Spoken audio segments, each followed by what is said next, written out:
Is Annalee Matthews, and I'm from Active Management. I'll be your button presser behind the scenes today for this session, which is being delivered by the PT Council of New Zealand. Now, before I hand over to Jean Scott, who will introduce you to today's esteemed presenter, for those of you who are new to these webinars, if you have a question for our presenter, or to respond to any of his polls or questions along the way, at any time you can simply type your response or your question into the questions section of the GoToWebinar control panel that you'll be seeing on your screen. I'll then pass your information over to Dave and he will respond to them verbally for everyone else to hear. So without further ado, let me hand you over to the PT Council of New Zealand's Jean Scott.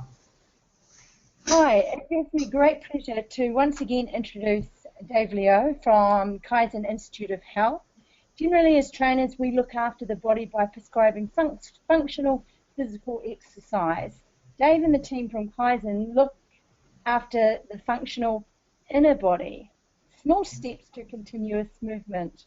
You can get Dave's last webinar from the PT Council website. So if you go to the resource page there, you'll be able to get his last webinar. So there you go, Dave, take it away. Thank you very much for joining us. Great. Well, thanks for having me again. Now, Angela Jenkins was supposed to be here, who's my business partner as well, and she's kind of the smarty when it comes to the adrenal and some of the food stuff we'll talk about today. But she actually got invited to go along to a conference with, I guess, the world leaders in adrenal fatigue, so she couldn't really miss that one, so she's been travelling and heading away, so she's with us in spirit.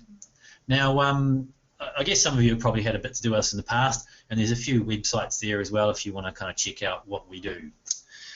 Moving right along, just to give you an idea of, because I know some of you have been on our webinars before and we've probably presented to someone else, but everything is Kaizen. Everything is Kaizen. So there's a Kaizen Institute of Health, which is myself and Andrew are directors, but we kind of break that down. So there's Kaizen Health Diagnostics, and those of you who have been using our adrenal fatigue testing or done food sensitivity testing, that comes with our umbrella. Now, we also have an exercise physiology clinic, and that's where we have a gym and a clinic, and we have a host of smarty movement stuff, people that work with us with that. So a lot of the lessons that I really want to talk about today are how we blend, I guess, all our work into this part here, which I think is most relevant to you guys. So we're going to do our five key things that we learned over 2014. Some of them are geek technical stuff, which obviously from me, if you guys know me, and there's some smarter stuff, which is from Angela. So we'll kind of be talking about a bit of that. And as Annalise said at the start, if you've got any questions, please type away. If I don't know the answers, I'll just ignore them and pretend that I didn't read them. So importance of the foot is the first thing I want to talk about today, in terms of, I guess, something that we've really tried to integrate into our practice and our facility over 2014. Now, when, I guess my thinking a few years back, and if you came to one of my lectures, you probably would have heard me say this, that, particularly if you've got problems with pronation and people not controlling the structure of the foot, I've always said, go to the hip, okay, and work your way down, and that's always been my philosophy. Turns out that was only partly right. At the time, it seemed all right to me, but there's more to it. So what we're actually doing now is we're doing a lot of work where we're using the foot to drive the hip and going the other way around. So if you have a look at the underside of the foot here, and whoa, where'd my cursor go? There it is. Hopefully you can see that cursor too. Okay, there's a whole lot of intrinsic muscles of the foot, so muscles that are contained within the foot, and there's 4 layers of them. And to me, that's kind of an interesting sign, because what that tells me is those little intrinsic muscles there are full of little proprioceptors, and they're giving an awful lot of information back up to the spine and to the brain.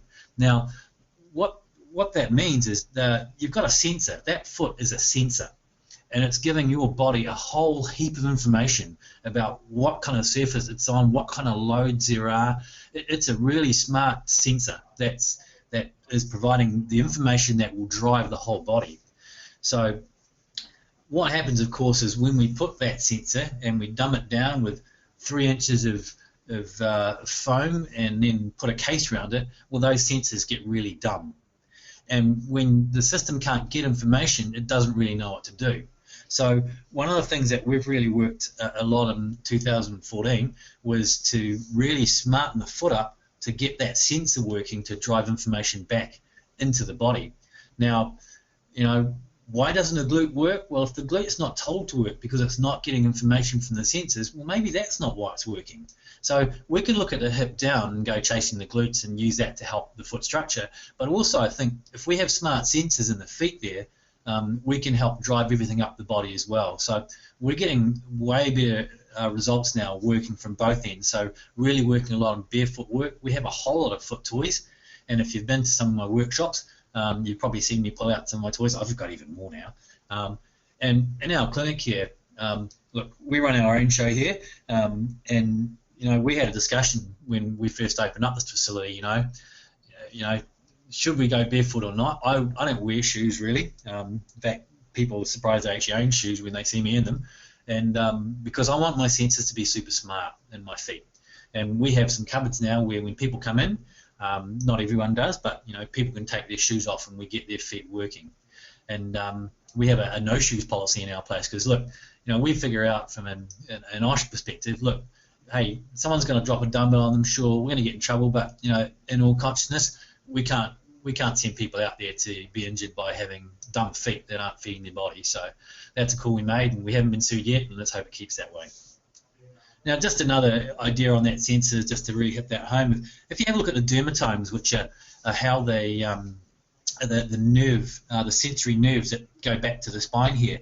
What you'll notice here on the bottom of the foot here is this area of the foot here, and I'm really hoping you can see my little arrow there. If you can't, it's going to sound a little strange. But that little purple patch there, that's the dermatome that L5 goes. So if you have an L5 issue, you often get numbness and tingling there, and you can't get a lot of sensation at that point there. Whoops. Let's go back one. Whoops. Let's keep on going back. Now here's the one here for L4, and we've got S1 through here.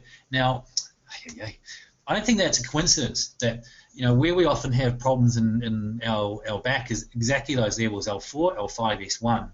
And one of the things that we do, particularly with our people who have back pain, is we really get them smart feet, because when you stimulate those nerves, it also helps stimulate that area of the back too, and help drive that area to move better and control better. So we have a wonderful system in the foot.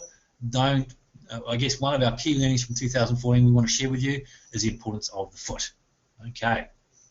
I'd better move on, or I'm only going to get through 2 points. I could talk about that all day. All right. So, understanding the thorax. Man, this is another area that we've really been looking at integrating this into our practice in 2014, and that's something we've been working on for the last few years. Thorax work is kind of tricky, but it's awesome. So, okay, the thorax. Again, if you would have been to workshops of mine a few years ago, you would have seen me mobilising thoraxes and thinking what a stiff area this is, we've got to get moving. Man, did I get that wrong. And for those of you who are probably on our Kaizen database, you'll know that we're running a webinar on that coming up, and I guess it's next month, I think it is, all on the thorax and how we approach that now. So what I think about is, I think about the thorax. If you have a look here at this section of spine here, okay, so you've got T7 and T6 here. Oh, yeah, stop pushing the button. Okay, and what you've got is you've got the rib here, which is articulating there. Now that rib there articulates with the disc. It articulates with the facet. There's a little facet here in T6 and with T7, and with that facet there, and it comes right around, comes around to the front, where it attaches into the cartilage, then into the sternum, then it goes to the cartilage on the other side, into another rib which comes back around. So that rib, so if we looked at the 7th rib on the left and right and all around there are 13 joints in that ring there. And that's how we talk about the thorax now. We talk about the thorax in terms of rings, those thoracic rings. So 13 joints in that one ring. Now, in the thorax, we have 136 joints that we need to control. Now, in the past, we've said that's an area we need to mobilize. Okay, and I guess the last couple of years, we've really been working on helping people to control those areas and stabilize them, rather than just mobilizing them, and boy, has that made a difference. So, let me put this another way. Okay, think of these as being like the rings we just talked about here. Okay, making that ring from the vertebrae right around the ribs, back around again, like a plate. And we've stacked those plates up. If I wanted to spin those plates, which is what the thorax is designed to do, it's designed to rotate. Okay, is it fair to say that those plates would spin pretty well on top of each other? That would be a yes. I'm hearing a resounding yes from all those folks in New Zealand. Now, if those plates were stacked like this here, if you tried to spin that stack of plates there, they would go everywhere. And I guess the model we use at Kaizen is what we need to work on is teaching people to stack these thoracic rings and straighten them up so we can spin them. So a lot of the work we do now is more helping people to control the thorax rather than just mobilizing it. So foam rollers, Liow with foam rollers, man, that was kind of, I guess, a 2013 thing for us. In 2014, we don't do a lot of that anymore. And one of the biggest things we've had is to, I guess, our understanding of the thorax and how that should move. And again, I'll give you some more details on that later on if you want to learn more. So that's our number 2, is understanding the thorax. There's my 2 movement get things. Let's move into some more things here. Number 3 is programming for adrenal stress.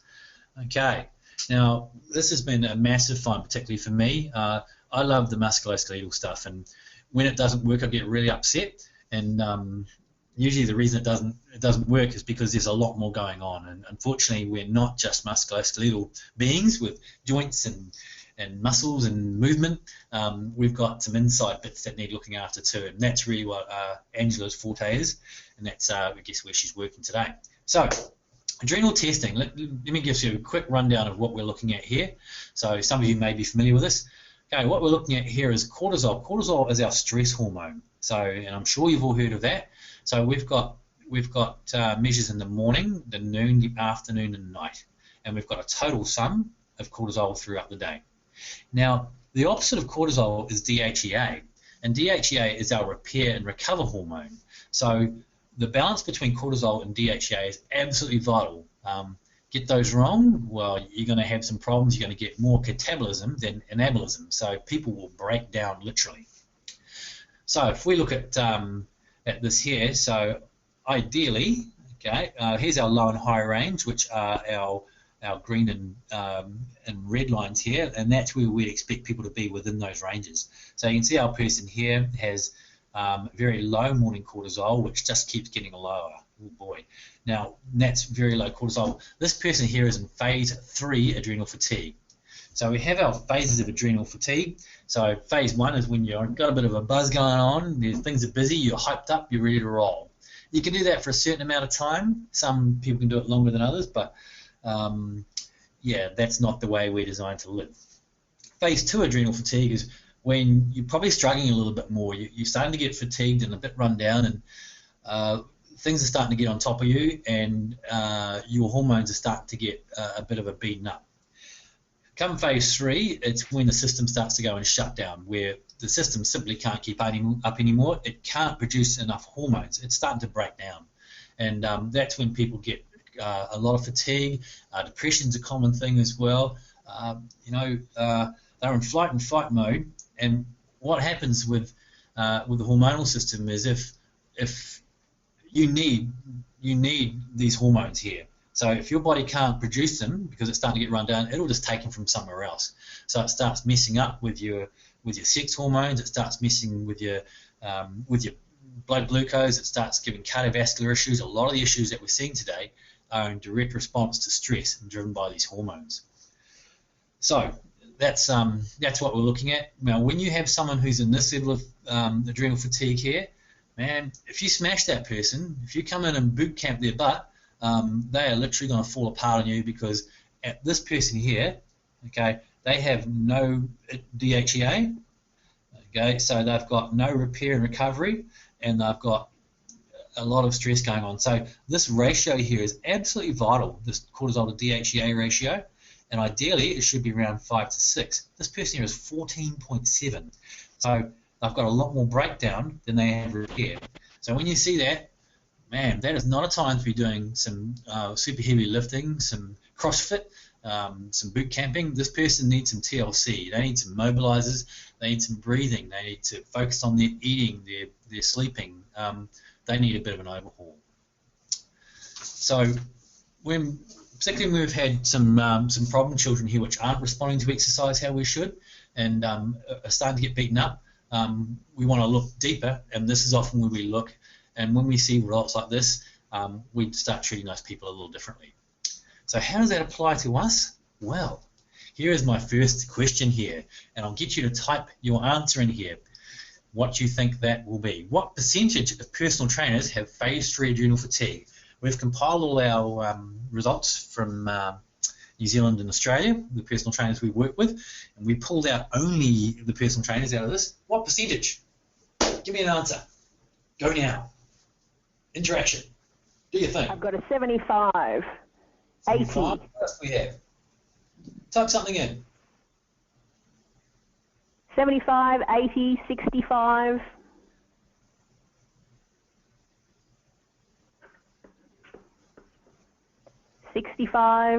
There are our guesses coming through. Okay. Well, hey, look, what is pleasing there is that you're realising that we have a stressful job, and the actual answer is 70% of personal trainers had phase 3 adrenal fatigue, okay, where their hormonal system is simply not keeping up, where they have more breakdown than they have repair. Now, and I'm reading Angela's notes here, which she sent me. So she said one of the things that was good though was a lot of trainers had reasonable DHEA, which helped them out. But as leaders, we really need to look at how we're managing ourselves. And she says a wonderful quote here, and when she reads this back, she'll blush, I'm sure. Okay, she wrote here, "We teach what we know and what we have." So I'll say that again. We teach what we know and what we have. So if we're the leaders in health and we're burnt out here, we've got some problems. So, she's asked the question, do we need to rethink our approach to working with ourselves and our clients? And when we first started working with adrenal stuff a few years back, one of the first things we did was get ourselves tested. And, I have to say personally, it was a big wake-up call for me. I was nowhere near as healthy as I believed I was. I was driving myself into the ground. One thing I would say is, we've got to look after ourselves. If we're going to look after people, we need to look after ourselves as well. So when we look at the clients that we saw in our practice as well, we had a handful of phase 1s, several in phase 2, but we had a lot of people in phase 3. Those people you have which aren't getting results, who are tired, who aren't getting better, odds are that there's something going on hormonally with them. Now, some of these have been real surprises for us. We've had some kind of world-class elite athletes even who are still competing and doing well, but we're really struggling. And when we kind of look at their hormonal profiles, we had to change the way that they were living and the way we were training. So, summarising that, Angela's written here, we would say that the majority of our clients would be experiencing some form of adrenal fatigue, and we need to consider that in our programming. So a big learning for us in 2014 was how to integrate that into what we do, and man, what a difference that's made to not only what we do, but to a lot of the lives of the people we work with. Okay, number 4. Okay, another one from Angela here is about improving gut health. And for those of you, I know a lot of you would have had seen some stuff on our food sensitivity testing stuff or been a part of it, but this is a food sensitivity test. And what you're looking at here is the reaction to the immune system, okay, and it's the IgG branch of the immune system, which is the slow reaction part of the immune system. So a lot of you would have heard of the anaphylactic shock. You eat a peanut, you go into anaphylactic shock, and you can't breathe and you die. That's an IgE reaction, and that's a really simple one because if you eat a peanut and you choke and die, well, you've got that reaction. So that's a nice, easy one to find out about. IgG reactions, which is a slow branch of the immune system, is a lot harder to pick up, and that's the one that is often associated with people getting sore stomachs. They get diarrhea type stuff or constipation. They'll get foggy thinking. They'll get headaches. They get rashes, all sorts of unusual things there. So that's the IgG branch of the immune system which causes that. And what we look at here is the reaction to certain foods in the IgG system here. And what you're seeing on this one here is the yellow. If a bar goes to the yellow, that's a low reaction. If it goes to the orange, that's a moderate reaction. If it goes to the red, that's a high reaction. So this person here has a very high reaction to milk. So if they were to drink milk on a regular basis, they could expect the immune system to be under a lot of stress, which could give quite a few interesting symptoms. Anything from joint pain, foggy thinking, gut problems, you name it, it can come out. So if you look at gliadin, which is a protein found in wheat in particular, okay, you'll see that one's a yellow one, so that would be a low reaction.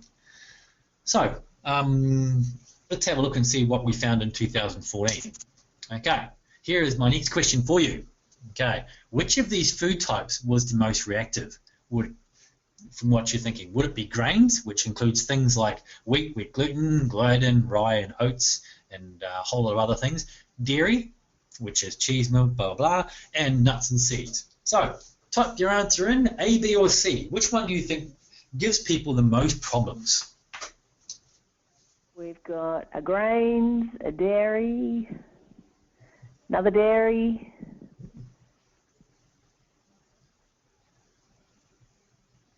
another grains. Okay.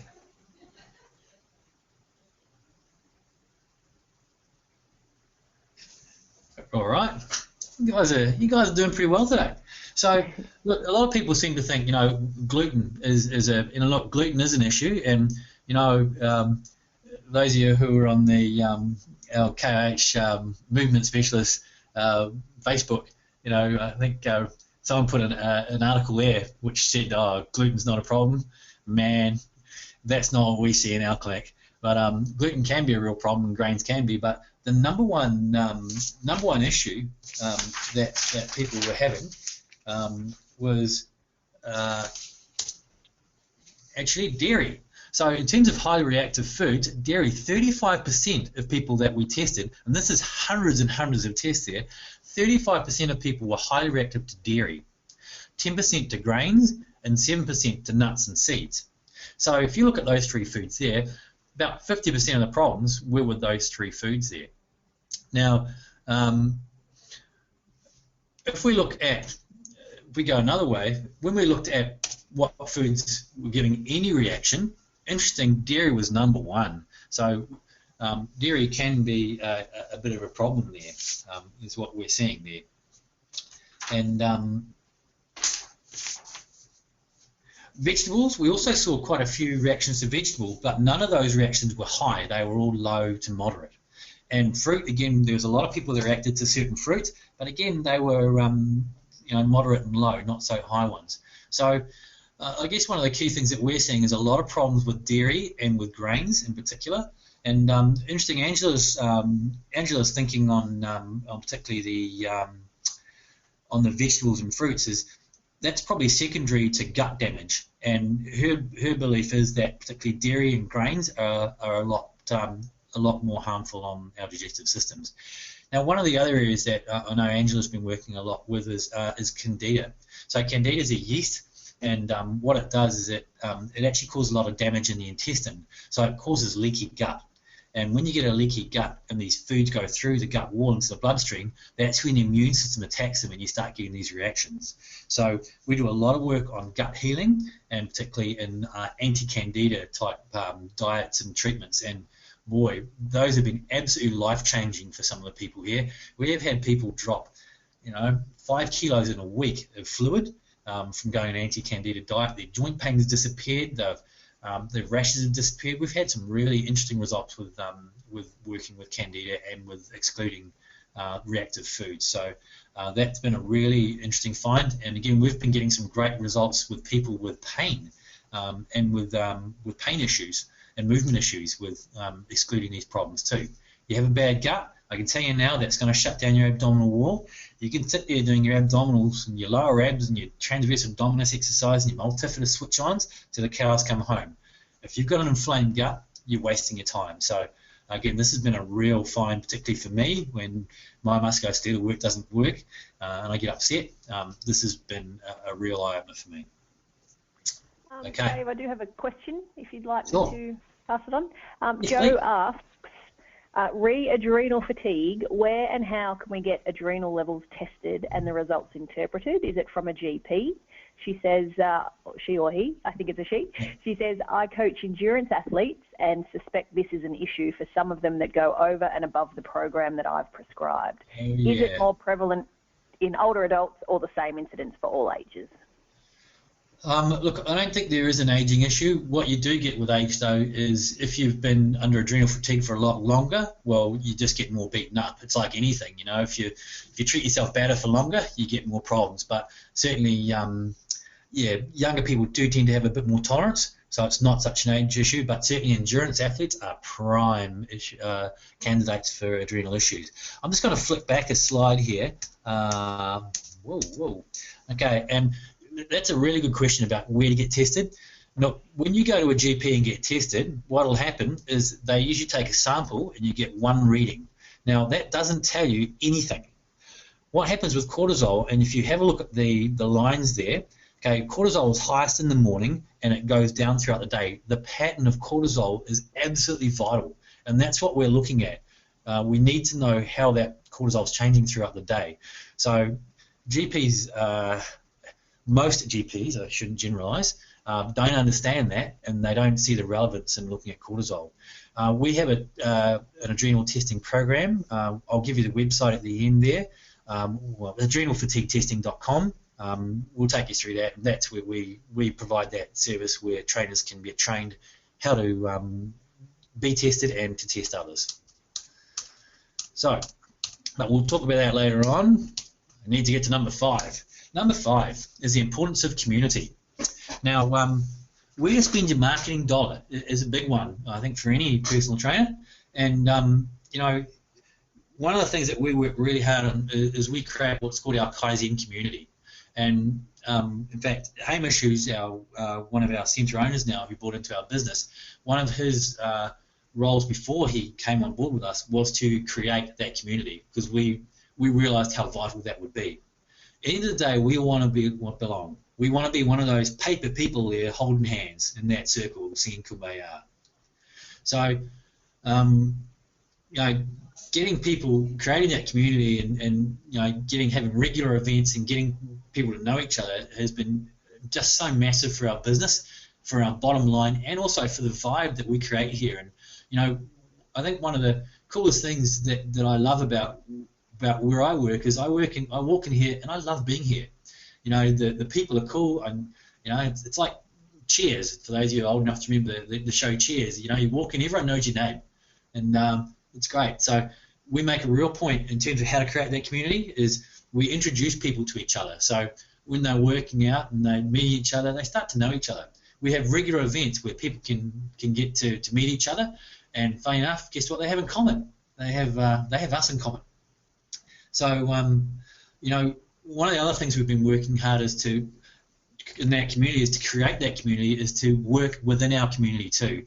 And those of you from small towns, and you know this, but we forget this when we're in the cities. Is, you know, and I've seen some trainers, and we've mentored some trainers who just dominate their small town communities and become the go-to people. And that's what we want to be. So we spend a lot of time working on community projects. So within our direct area, our catchment area, to you know, from a charity perspective, we get involved. We help out on events, whether they're sporting ones or whatever they can be. We work with those charities, particularly in our local area, to get amongst it. So you know, become that go-to person that when people think of health and exercise, they think of you. So in your community. So I've got one more question. Oh yes, go. Is adrenal fatigue testing beneficial for perimenopausal women? Absolutely. And that's actually an area that Angela specialises in. So, damn, this is where I wish I had her brain next to me. Yeah, she really loves working with perimenopausal women. That's kind of her thing. Yes, there are a lot of hormonal changes around that time, and that's and particularly a lot of the changes around there. I know Angela does a lot of, I guess, coaching in that area too to help, women cope around that time. I wish I could answer that better.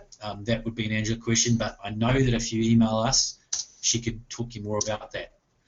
Now, just some bits here that I guess some of them might answer some of the questions here.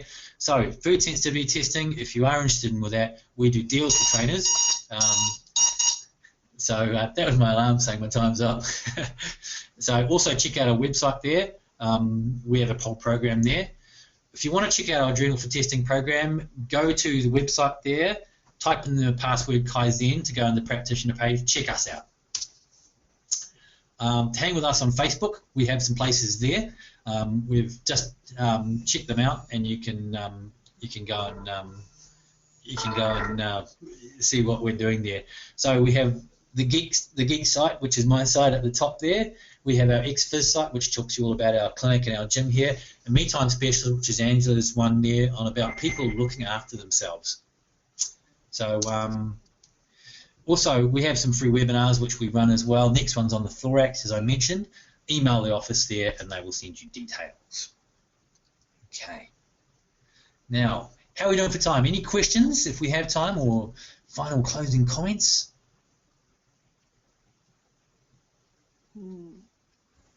Holly says it's awesome. Thank you very much. Joe says thank you. So please feel free to check us out. Drop us an email there if you've got any queries on what we talked today, and that'll get forwarded through to myself or Angela if it's a question I can answer, and we'd love to chat with you guys. We love working in New Zealand. I'm a Kiwi who's living in Australia, let's make that very clear. But even Angela said after she came to FedEx last year, she said the vibe in New Zealand is awesome. And, you guys show a lot of love for what you do, and, we show a lot of love for what you do too. So thank you for joining us today. We really appreciate it. Thanks, Dave. Look, everybody is just sending through their thanks and saying it's very informative. So on behalf of all of them, thank you very much for sharing your expertise. I'm sure everyone who attended or who's listening to the recording got a lot of useful info out of today's session. So thank you, Dave. And on behalf of Jean and the PT Council of New Zealand, thank you all for joining us today. I look forward to seeing you here next time. And for now, I will officially close this webinar and wish you all a very good day. We'll see you again.